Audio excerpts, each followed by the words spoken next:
everybody. Welcome back to Event About It, the Dynamic Dialogue Aftershow. I'm your host, Megan Martin, and I am here today with a very special guest, Sierra Siebulrud. Sierra and I have only known each other for a short time. Her mom and I are friends. We play pickleball together. So that's how Sierra ended up in my orbit. She's 27, a Gen Z, and right now she's deep in exploration mode. She's checking out different industries and figuring out where she wants to land next. And last week, if you remember, we were at Cvent CONNECT and I needed some help, so I brought her along, partly because I needed the help, but also because I thought it would be a good way for her to see the industry up close and figure out if the events world is the world for her. So here's the thing. This was her very first event industry conference, but it was also her first major conference of any kind. And I'll be honest, I don't think I was the right person to be introducing her to this industry. My week at Cvent CONNECT was not normal, and it certainly was not a first conference normal experience. As we've talked about, I was in the creator program, capturing content, doing podcast interviews, and supporting multiple client objectives with meetings throughout the conference. So we were both drinking from a fire hose all week long, and she was doing all of it before she even knew what we were really doing. So in this after show, it's going to be a little bit different. There was no main episode to deep dive into because the episode last week was a solo episode with me and my reflections on Cvent CONNECT. So instead, this is a brand new conversation. And we're going to talk to Sierra about what it actually looked like from a Gen Z first timer, whether everything the research we've heard about Gen Z at events holds up against what she actually experienced. And if you caught the main episode, you've already seen the teaser, so we're going to get right into it. Welcome to the studio, Sierra. Thank so you. Glad to have you here. You Probably me. Your first podcast, if I'm guessing. Yes. Okay, it's amazing. All right. Well, we're going to dive into all the things Cvent CONNECT last week. You'd been to Nashville before, so that wasn't the new part, but attending a conference was. So walk me through the moment you realized that this probably wasn't a normal business trip. Oh gosh. Honestly, right when I walked in, I was meeting, you were already in a conference, and I was walking in kind of blind at the end of one of your kind of segments. And I walked in and it was just like a bunch of people just kind of everywhere going different directions. It was just kind of interesting. And I was just kind of finding my way to the ballroom where you were, which was kind of crazy. I didn't think I would ever find it. There's like a million going on. Yeah. So just kind of right when I walked in, it just seemed like I was just immersed in all of this, like perspective and different, like just a ton of different people from different backgrounds, which I wasn't like, I was like, oh, maybe this is like one company, but I was like, no, this is a lot more going on. So it was just kind of right off the bat, right when I walked in, just kind of being like, oh, okay, this is a lot going on in one building. Yeah, for sure. So thinking about that, what was the thing that surprised you about the event that some of us that go to these things all the time probably wouldn't think about? I would say what surprised me was how much goes into this one event. Like I'm new to the industry. Like obviously this was my first time. So just kind of seeing every little detail and then kind of listening to conversations you were having and seeing like what everyone's perspective was on how much, like down to like the rebrand obviously was a big part of it. Yeah. But just how much goes into just that full factory reset. Yeah. And just how many different levels that entailed, which was insane. Yeah, it was pretty gnarly. And to get to see that at one of your first conferences, like you probably crazy. will never get to see something like that again. That was really special. That was insane. Yeah. So what did you expect? So going into it versus what actually happened, did it meet expectations or was it way crazier than you thought? It was immensely crazier. And I think part of that was following you around for sure. Yeah. But it was just, I was expecting like maybe this was like I don't even know, because I knew you were doing content for it. And I researched the website a little bit of Cvent and just kind of saw what it was more about and all of the companies coming in. But just kind of seeing how many different hats you were wearing, also with like meeting like people in your network and like how many hats they were wearing. Like it is just not like a one size fits all type of event. So it was kind of interesting to see how many things that people were doing, and it was all so very different coming to one event, which was kind of cool. Yeah, and the people that you met, again, not normal scenario. Right. Those of us in the creator program do a lot of things, support a lot of clients. Yes. There were obviously people there. You met Alex. Mm-hmm. She was there for single focused versus most of the people we interacted with were kind of all over the map. All over. Yeah. That was really cool to see too. Yeah. Okay, so it was way crazier than you thought. Yes. And was there a moment you felt like completely out of your depth?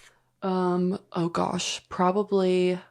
Oh man, I'm like day one. Like the first little meeting we went into, I feel like we walked in and I had my weird badge, the purple badge on. And they're like, "Oh, we'll get her a new one." And I was like immediately like, what does the purple mean? Like just immediately I was just like, whoa, just my whole kind of, and then walking into like a cocktail setting, but it was like meetings and like networking, which was really cool. But I was just immediately like, whoa, these are some like big people in events and I should be on my best behavior. But it was kind of crazy. Just like night one, that was just kind of like fully immersed in like everyone had so much experience. And I was just like this like young girl coming in trying to be a sponge. But at the same time, I don't know, just kind of, it was very interesting. Okay. What part of it was the most interesting to you? Of the whole event? Yeah. Oh gosh. I would say I really liked Bobby Brown when she came on. Yeah, that was so very interesting. And just how we, like you guys talked about after in the podcast, about how like you would have reacted like if your name was taken and like you couldn't use it. That's like crazy to think about, but you don't really think about in the sense of like a business aspect or like you legally cannot do like just what would you do? Yeah. I thought that was insane, and how she handled it was absolutely remarkable. So much more graceful than I would have handled it. When been your name basically gets stripped away from you and like everything you've spent your whole life building changes overnight and there's nothing you can do about it. Yes. And then for them to like turn the brand around on her to be like something she didn't want it to be. She wanted it to be more enhancing than like contouring out and carving. Just like crazy to me. Well, yeah, her whole brand was natural beauty and they went the polar opposite of that. Totally butchered that. I would be so angry. Is there a part of the experience that you're still thinking about? Like we're almost a week at home now. Oh gosh. Probably how many like I'm just thinking about being so multifaceted in business, and like events is so multifaceted as it is, but like being in the events industry and having those many hats that you guys were all wearing, which was really, I thought that was really cool to see. I'm just still thinking about how your brain works essentially, like seeing all the tabs open and like metaphorically and physically. Yeah. Like it was just kind of like very eye-opening to be seeing it from more of the entrepreneurial side, which I think would be an amazing direction eventually. But right now I just need to get a grasp. But it is really cool to see like where that can take you. Yeah, I mean, I tell people this all the time, that's the best part of our industry. And I'm sure there's other industries that have this too, but you can reinvent yourself 1,000 times over, from sales, marketing, planner, I mean, graphic designer, whatever really you're passionate about, you can find a spot in our industry to do that. Technology, builder, whatever. Yeah, it is crazy. When you got home, what was like the first thing you told your friends and family about the experience? Oh my gosh, that was a lot. Because I was just like trying, and also I wanted to learn as much as I can. So the whole time I was just probably just like big eyes, like just like overwhelmed. But it was so cool to like I'm still processing it, honestly. For sure. Like just how many different avenues and routes people can go, like just talking to different people at like the wine tour or like just stuff like that. It was kind of interesting to hear what they do. And just everything was so different from each other. It was kind of just a lot. Does that feel overwhelming or exciting? Exciting. I would feel like that's way more exciting. But is overwhelming on the knowledge part, but like exciting that there are so many routes you can take. Yeah. And just where you can end up is just anywhere is crazy. Yeah, pretty much. Yeah. So would you go to another one? Yes. You would. Totally. All right. Yes. Here I was thinking I ruined you No. and you would absolutely never join this industry. No, it was so fun. I was just like, it was a lot to learn, which I realized like there is so much to learn, which was exciting. And also like, I need to get this show on the road, like learn more, you know? For sure. If you were to give a piece of advice to someone who maybe was going to go to their first conference, what would that advice be? I would say, oh my word, journal the end of the day. Honestly. Okay. I wish I like took time at the end of the day to be like, okay, like slow down, like what were the key points of each day? Just because it is so many things you're jumping around to. Yeah. And like some of the seminars, I wish I took more notes at. Okay. Like Jay's was good. And then was it Sarah and who was it? No. Oh, Aaron. Aaron. Yeah, from Advamed. Yes, I wish I took more notes detailed from those because there are so many little hot topics that I needed to like learn about. I took pictures of the slide, but realistically, am I going to go back and look at the pictures of the slides? Probably not. Probably not. But they're in my phone. But I just am like thinking about it. Like I wish I like had them written down because then it would also like make me remember a little more. Yeah, for sure. Was there any jargon? Like I know I use a lot of acronyms and stuff. Like was there parts of the conversation where you were just like, you might as well be speaking a foreign language because I don't even know what you guys are talking about? Free to go conversation. There was like so many different like, remember them? It was like DMC or just so many. There was just so many little short like acronyms for something. Who knows what they meant? But I was trying to follow along. It was actually really refreshing to have you with me last week because it's been a long time since I've mentored someone who's brand new to the industry. And I forget sometimes how much in the weeds and the jargon and the acronyms we actually use when if you don't know it, you would be totally lost. Yeah. But in general, did you find people welcoming and excited that you were there, curious about you and introducing you to more people, making you felt like you were supposed to be there? Totally. Yeah. I did feel like I would like fit in very well, like in that space. Everyone there was just so friendly and talkative and we had similar interests and I really love the Bravo conversations and it's so good. So. Okay, well, let's take a quick side tangent for all of our Bravo fans out there. So while we were headed to Cvent, there was a splash here in Montana with Amanda Batula coming to a wedding with Wes. Well, Sierra's friends were also at the wedding. So spill a little bit of tea that we found out from your friends from the wedding. She said Amanda was definitely drinking and she hugged Amanda. So there's no way she didn't feel anything. But now that Amanda and Wes are they're like joking about the rumors now. And I'm like, girl, we're on to you. You were drinking at the wedding. There's no way. Yeah, no. Yeah.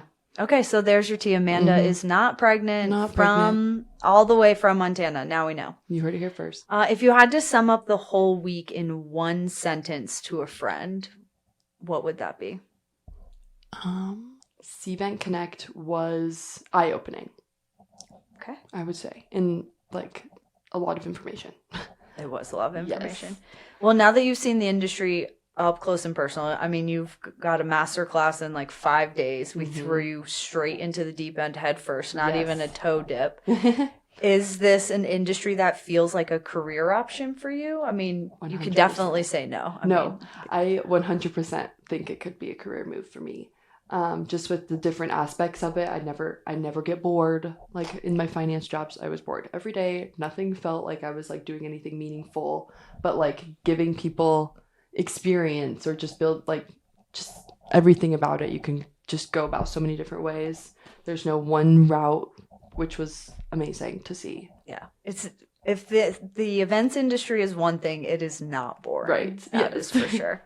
Okay, well, we're going to play a little fact check game. Okay. So we all know that the events industry loves to publish reviews and data, and there's all the things coming out now about Gen Z workers. So I'm going to put out a couple of stats about Gen Z that our industry has published recently. Okay. And you have to say, yes, I agree, or no, I don't agree with that. Okay. Interesting. Okay. All right. So one of the stats is 60% of Gen Z workers actively avoid in-person networking opportunities.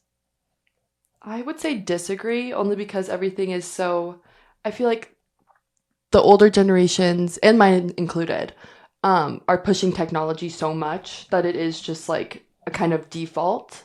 And people aren't really like that network, like in-person events. That was huge. And I feel like that, like there was a lot of people my age, which was really cool. Yeah, it was. And that's who I gravitated to, because we were like, oh my gosh, like this is like so new for us. Yeah. And with like basically growing up in a pandemic was like crazy. Like my college was in pandemic.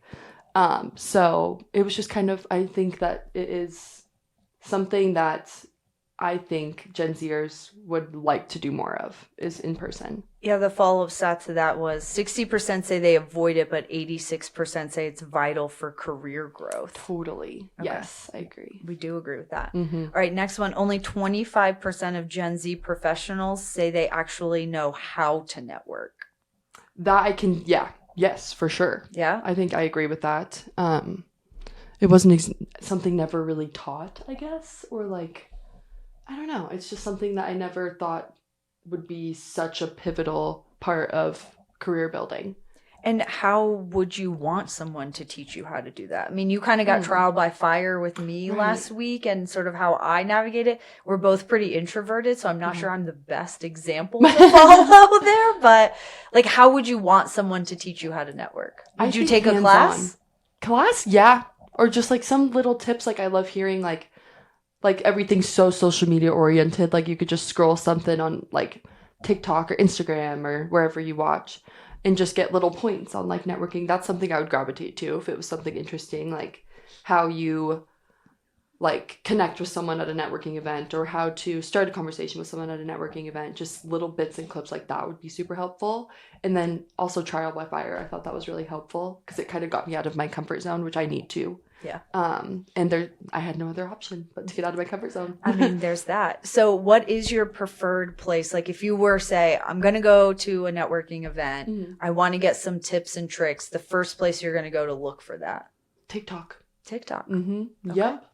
Everything's on TikTok. They find all of it. Do you search on Google or Instagram at all? Or not Google, YouTube or Instagram?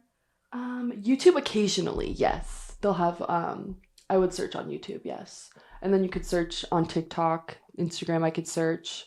I don't search on Instagram too much, honestly, for videos. But TikTok you do? Yeah, TikTok and YouTube, I think, are the big video ones. And what about any of the AIs? Would you go into ChatGPT or Claude and be like, hey, how do I network at an event? I wouldn't know. I like having like the personal aspect of networking, because AI is going to tell me like what to do like robotically, but like I want more of like a personal feel, which is more what I want when I'm meeting someone in person for networking. Yeah. But like if it was like online, I would totally ask ChatGPT like how to like reach out to someone I just met at Connect, like via LinkedIn. How would I go best about that? That I ChatGPT'd. Got it. But like if it were to, but for the in-person stuff, I just like having like someone say like how they would do it.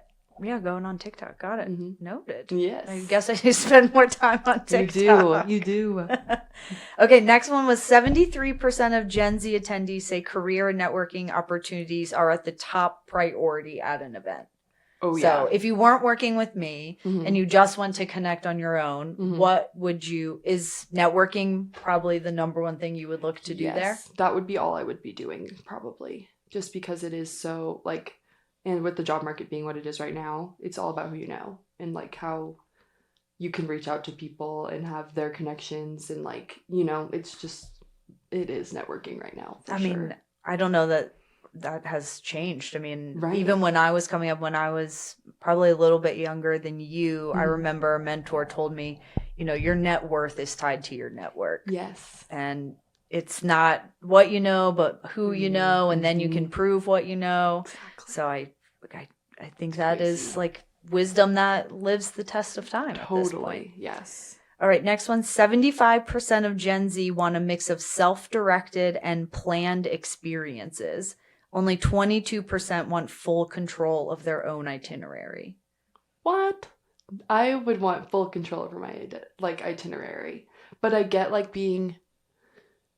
I understand the statistic only because it is such a crazy time we're living in, and they want to feel some sense of like, I'm going to do this, and if I do so, this will make me successful.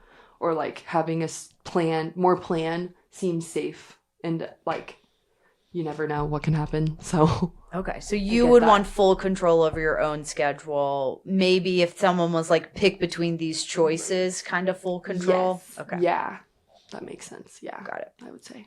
All right, 75% say in-person experiences matter more to them than digital ones. 100%. If I would have gone to that event like online, which is obviously beneficial because you could still like watch everything, but being there was more of a experience. I agree. 64% of attendees want Instagrammable, shareable moments built into the experience. That I can totally see. I am guilty of that. But were you posting on TikTok and Instagram the whole time we were in Nashville? Oh yeah. And it's just, I feel like it's such a undervalued marketing tactic. Like if it was like the event, like the rebrand, so Instagrammable, like when you guys had when they did the whole video and like the announcement, and then all of a sudden the colors shifted, that's something that people would gravitate to watch and see online. Yeah. And that's just random people like me just posting, and that's like marketing that they would not normally have if people weren't there with their Instagram. Yeah, agreed. What were your friends' reactions to all of your TikTok, Instagram posts from the event? They were like, "What are you doing? This looks so fun." I'm like, "Yes, I am having fun." But yeah. So, okay. Yeah, they were all like very like, "What the heck are you doing, girl?" Which was fun. Yeah. Welcome to our lives. Yeah. Unless you work in the industry, most people don't get it. And the response usually is, "What is going on?" Yeah. Okay. Only 7% of Gen Z are willing to sit through an hour-long session. Whoa. I personally disagree. I would sit through an hour-long session, but I feel like it's just attention span with right now with everything with the media. Like we're like just, our brain is just trained to just keep going. Yeah. So I get like it is hard to sit there for an hour when when your brain's just running. But what would be intriguing? Like would you be willing to sit through an hour-long session? I think because I want to be physically there to learn something. If I'm like watching something for an hour on my TV or something, it's so easy for me to grab something and like scroll. But if I'm sitting there physically at a conference listening, I'm like, my attention needs to be where I am. Got it. I mean, makes sense. Yeah. Okay, last couple. Gen Z's rate of diagnosed anxiety disorder is 18% higher than millennials, Gen X, and boomers. Mm-hmm. Do you find that true amongst you and your friends? 100%. Yeah. I think everyone I interact with, and myself included, I do have anxiety for sure. But that is, I don't know. I think it's just the overwhelm of having too much information, but like not enough at the same time. Like you just feel like there's constantly more you could be doing, and you scroll on Instagram and you see someone's doing this. And that's probably how people felt watching my Instagram, honestly. Because I was like, here 1 second, here the next, here. So it's always because you're seeing so many people's lives just in front of you that you think you could be doing more. So that builds a level of anxiety of like, oh, I should be doing more. Like a comparison. Totally. And that's not healthy, but no, certainly. That's just how it is. I mean, it's true. Yeah. Do you think having some of your transformative years of learning being during COVID, like you were in college when the pandemic hit, did that add to some of it? Because I mean, there basically was a 3-year period between high school, college, where most of us do a lot of growing up in those years, and you were isolated. Yeah. It was insane. Like my 21st birthday, the week before my 21st birthday, the bars shut down. And so I was like, oh, but that was for the best, I think. I mean, probably that was definitely for the best. That was a saving grace. But everything else, like finishing my college online, I feel like I could have done more like public speaking. Like at the end, it wasn't like it was weird doing like a public speaking class on Zoom. Like that, it just didn't feel like very worthwhile or like like, because I want to feel confident when I'm up there. Yeah. But to a screen, like you can be confident all day long.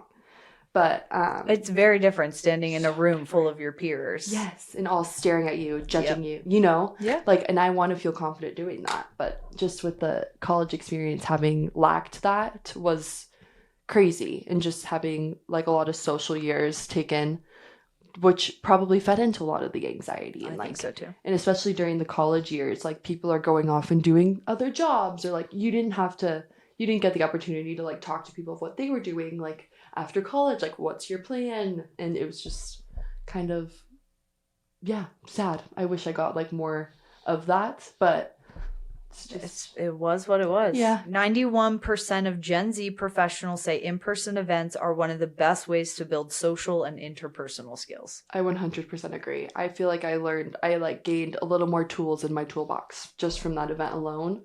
And just immersing myself into those more often, I feel like I could be very successful if I just kept trying to get more interpersonal skills, because I can be in Montana. I like to hibernate in the winters. Yeah. And then in the summer, I'm like, oh, I'm like a little social butterfly all of a sudden. But in order to like be successful in the social season, I need to like work on my interpersonal skills at all times. Just kind of sharpen the knife a little bit. I would agree. That's for all of us. I hibernate in the winter myself and then come out like a bear. Yes. All right, last three. 69% say the rise of technology has made them feel less connected and more isolated from coworkers and industry peers. I agree and also disagree. I feel like it's cool to have a conversation with someone across the world, even if it is online. I feel like it is still a connection that you wouldn't make if you were just in your office here in Montana. But also, we still lack the personal connection, like us talking today. Yeah. Which is still obviously needed. We're human beings. But I could see it's a double-sided coin. I think you can love it because it is cool. Like, and like the people that came in from overseas for the event was really cool. Yeah. And that's not a connection you'd normally make if it was like an all on base New York City kind of office, like regional type of office. Totally. Yeah. Okay. Organizer attendee gap. 65% of organizers still lean on traditional classroom or lecture style formats, but over half of attendees actually prefer interactive hands-on learning. Yes. I think hands-on learning is huge, especially when everything is so technological. I feel like the hands-on like learning makes you a little more like to make a mistake, then you'd be like, oh, this is what I did last time.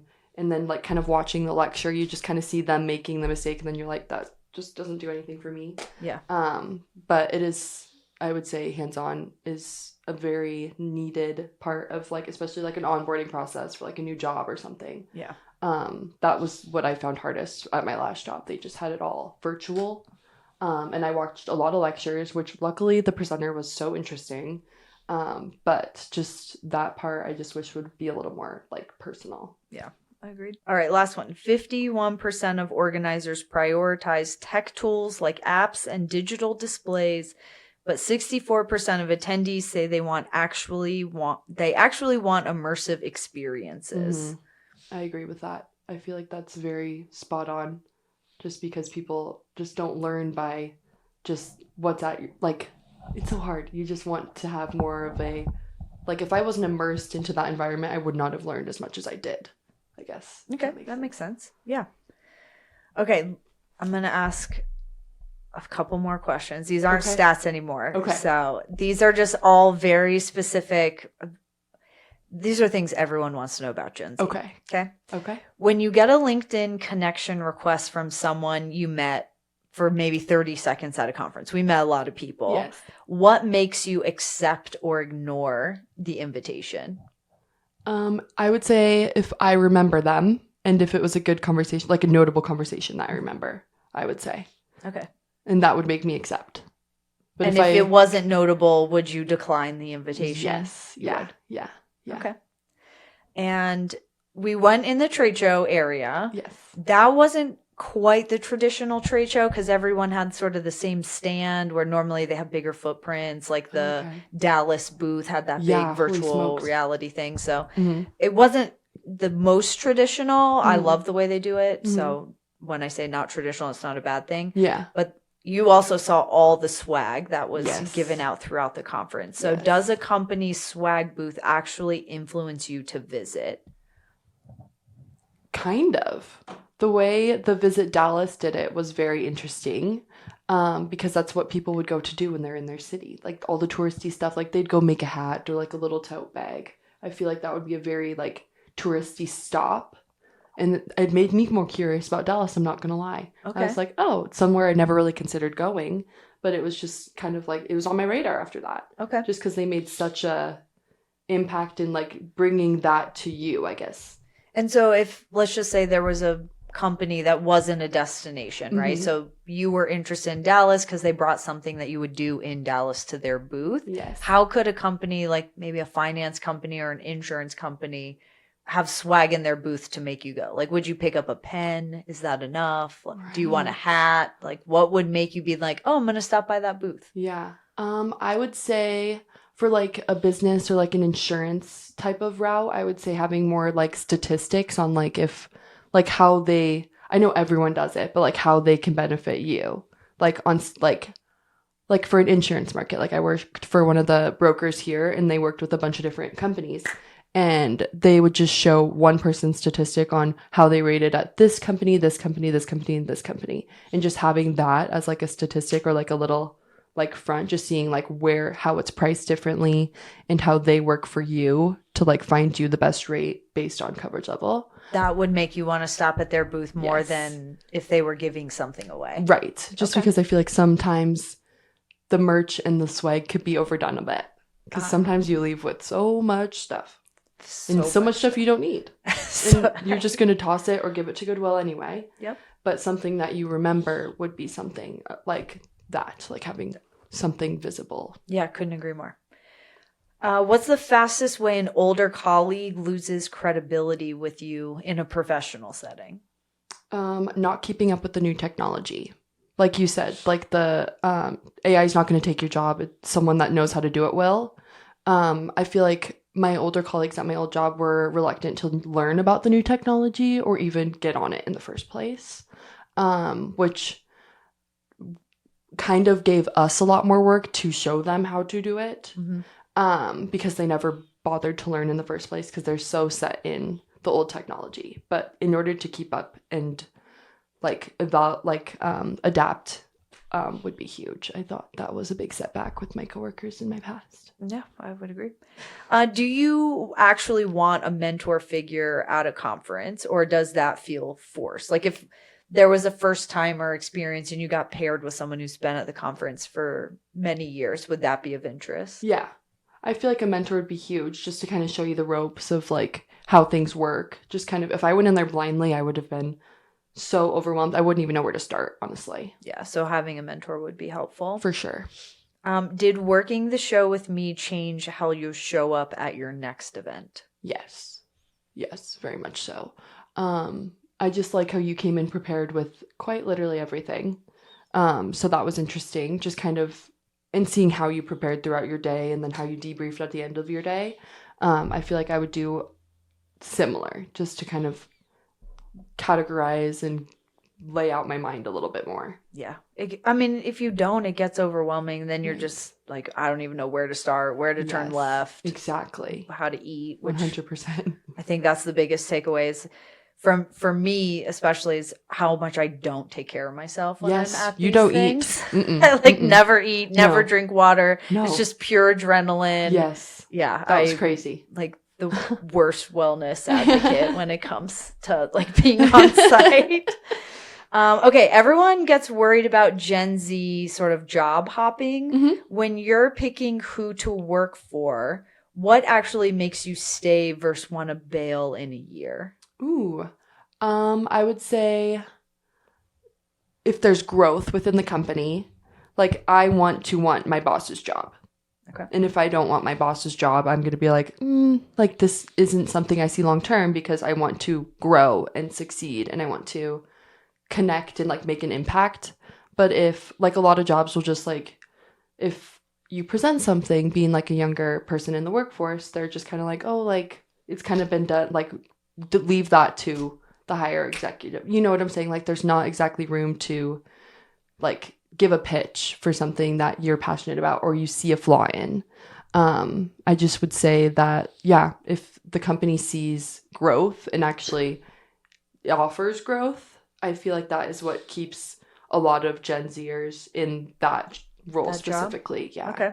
And when thinking about applying for jobs, is there anything in a job posting that you're like, oh yeah, this seems like a good company, I'm going to apply for this one? I would say the words growing company is big. And just kind of stalking their website a little bit and just seeing that they have like a good, everyone says they have a good like work life. That's not the thing, I don't think. But like everyone says they have like a good company culture. And sometimes that could be a red flag or that could be a green flag. Because every company's going to say it. They're not going to say, oh, we are horrible. And where do you look to validate that if like, because you, to your point out, everyone says like Everyone great says company culture, we have work-life balance, which isn't a real thing. It's not a thing, no. So how do you then go verify and what do you look for that maybe is like a red flag? I would stalk the younger, just starting employees on their LinkedIn. Okay. Usually if like, it depends. Like you could tell if something's like an AI post on LinkedIn or if it's actually them saying, oh my gosh, congrats, this is amazing. My company's doing this, this, this. I just kind of look into that versus someone that's been there a while and then the CEO, like just kind of stalking the employees a little bit. Okay. And you mostly look on LinkedIn for that? Yes. Yeah. LinkedIn. Okay. Let's see. Oh, here's a couple AI. Is AI part of how you'd want to do this job if you got into events, or does AI feel like you're cheating at your job? I think AI is a tool that could be used to make my life easier in the industry. I feel it's definitely a tool. It can be overdone. I think that we still need to have the personal aspect of AI, but it is a helpful tool for sure.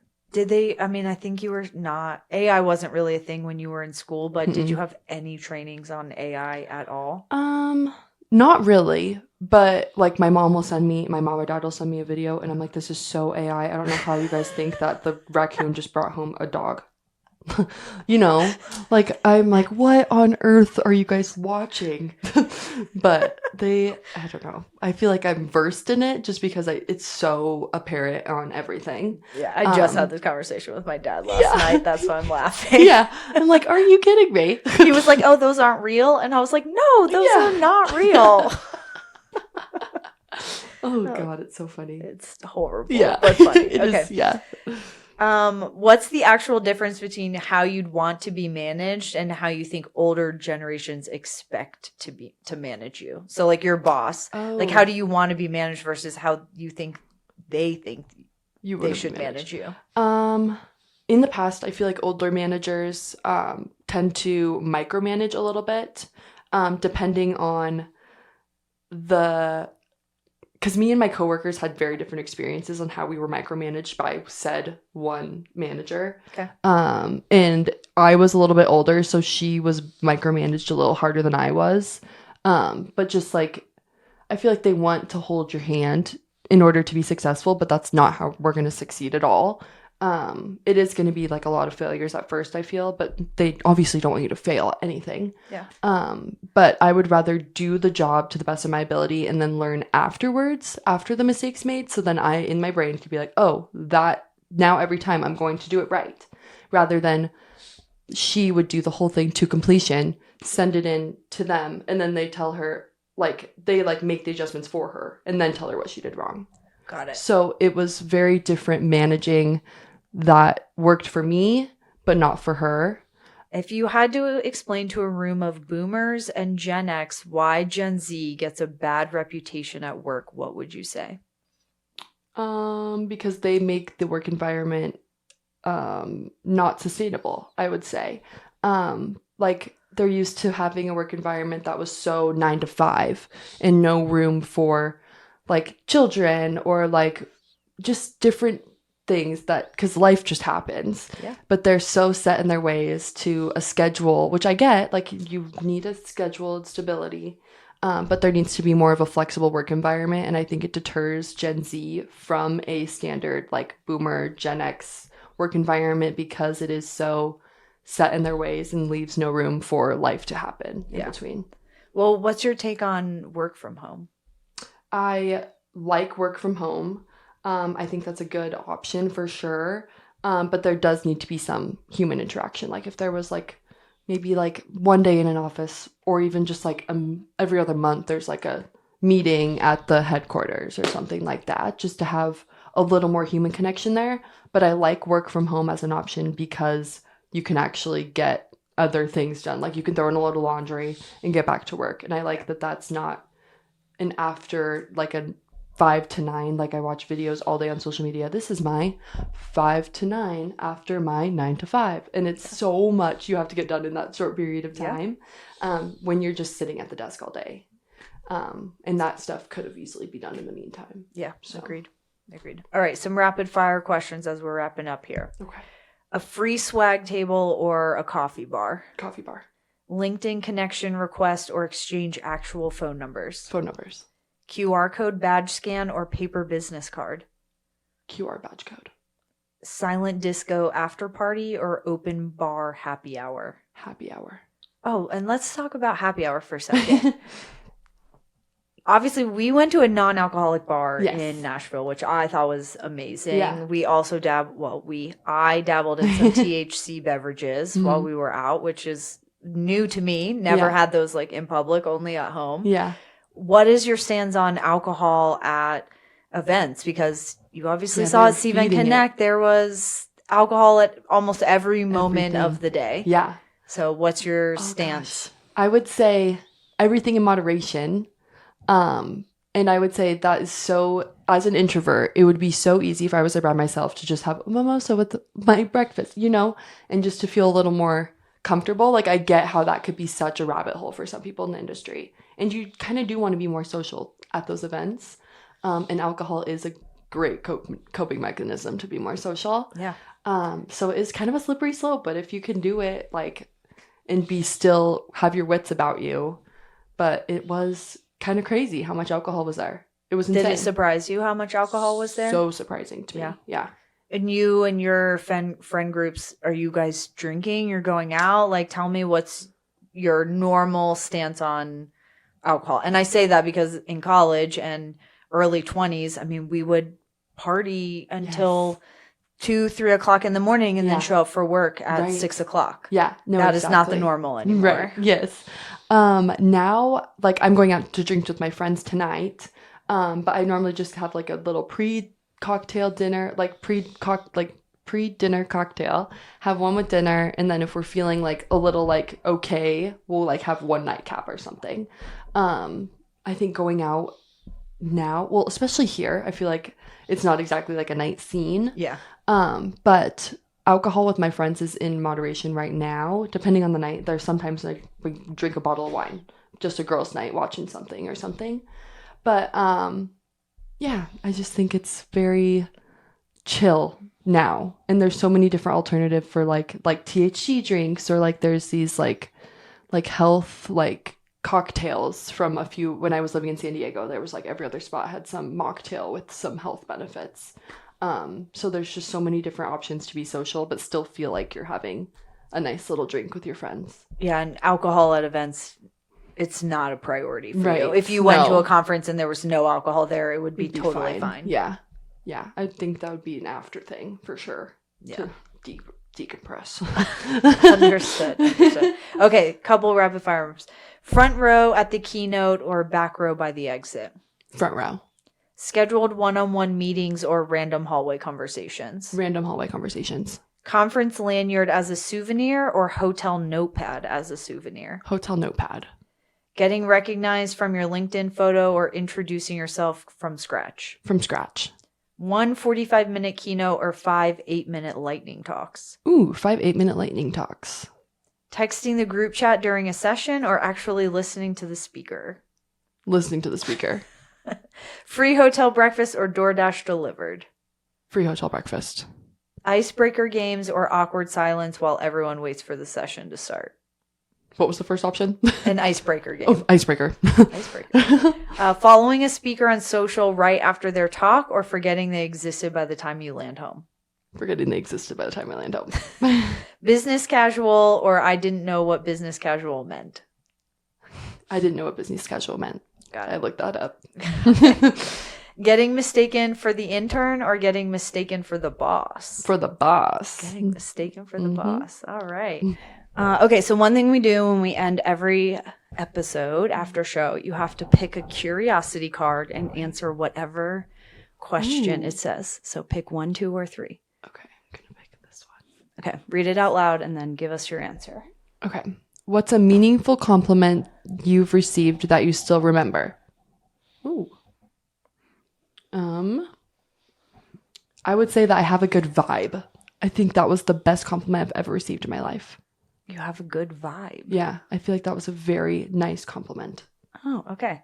Well, final thoughts on Cvent CONNECT, the industry. Where would you see yourself in your first job in this space? Goodness. Like, give us the final round out the conversation of everything from last week. I would say the very bottom. I would start at the very bottom because that was a lot to learn just to get up to where I would even be above water. I want to be like just where it all started. Like would you want to be on the planner side, putting on conferences like that? Be one of the suppliers? Like, where, of all the people you met, which job was the most interesting? Probably planning. I feel like that would be fun. I would love that. That's a lot of details. Yeah. I love the details, the creativity behind it. I feel like that would be fun. Okay. I love it. Any last piece of advice for someone, Gen Z or anyone going to their first conference? Oh my gosh. If you had to do it all over, where would you have started? Oh gosh. Taking notes, take it day by day, and be a sponge. Just be open to learning. Because there's a lot to learn. There's a lot to learn. Yes. Well, that's all the time we have for today's Dynamic Dialogue After Show. Until next time, stay curious.